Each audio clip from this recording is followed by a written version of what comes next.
Welcome everybody to Extreme Off-Road Silly Bills, and today we're dealing with the 1962 Triumph Spitfire. Now this has 668 horsepower, 682 pounds-feet of torque from a 2-litre turbocharged inline-4 engine, and the vehicle itself now weighs 1,711 pounds. And it now has off-road tyres, all-wheel drive and off-road suspension, and it can do 0 to 60 in 3.727 seconds, 0 to 100 in 11.4 seconds, and going to a top speed of 186 miles an hour. So I can only imagine that it's 0 to 100 time is so low or so high because it's got a lack of traction and being quite an old vehicle, but it doesn't weigh much and has a fairly decent amount of power, which, as we saw with the Ford GT40 in the previous episode, was really rather effective. So let's see if this is going to be as well. Obviously this doesn't handle quite as well as the GT40, stock or otherwise, so yeah, I am a little bit worried on that front, and it is actually even lighter than that car, and it's probably one of the smallest vehicles I've actually had on this series. Yeah, hopefully it will be quick, because I actually do sort of like this car in stock form, even though it's far from the quickest of vehicles.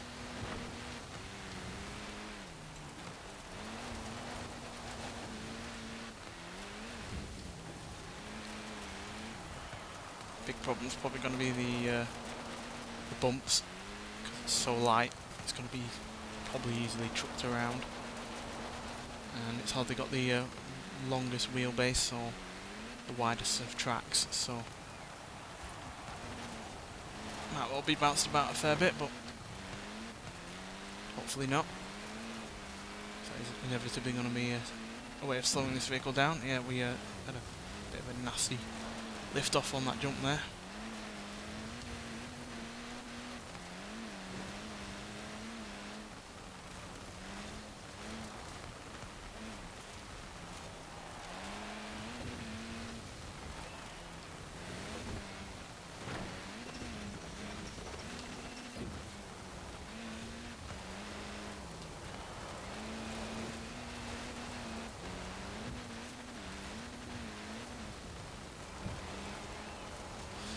Doing fairly well, far better than I thought it was going to, but obviously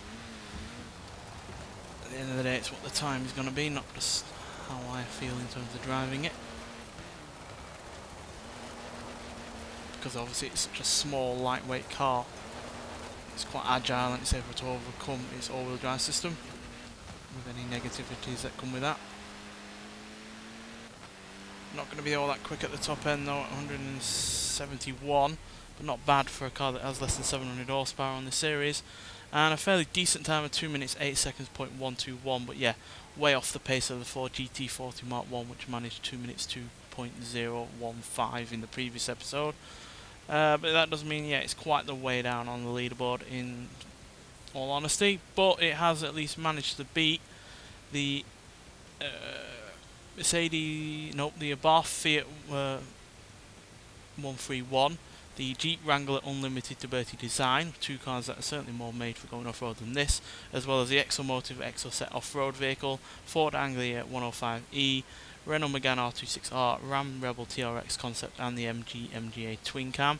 So quite quicker than a couple of similarly aged vehicles in the Ford and the MG there, but it's slower than the Toyota 2000 GT, Austin FX4 Taxi, Vauxhall Insignia VXR, and the Volvo 242 Turbo Evolution. So yeah, it's far from the quickest time that we've had, but it's also far from the slowest, and the fact it's quicker than the likes of a Abarth and a Jeep Wrangler, which are again are two vehicles that are made for going off-road.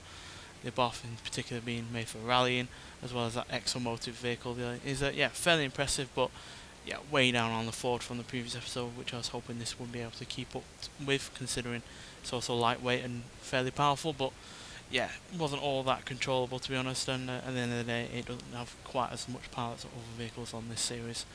Nonetheless, thanks for watching, and I'll see you in the next one. Bye.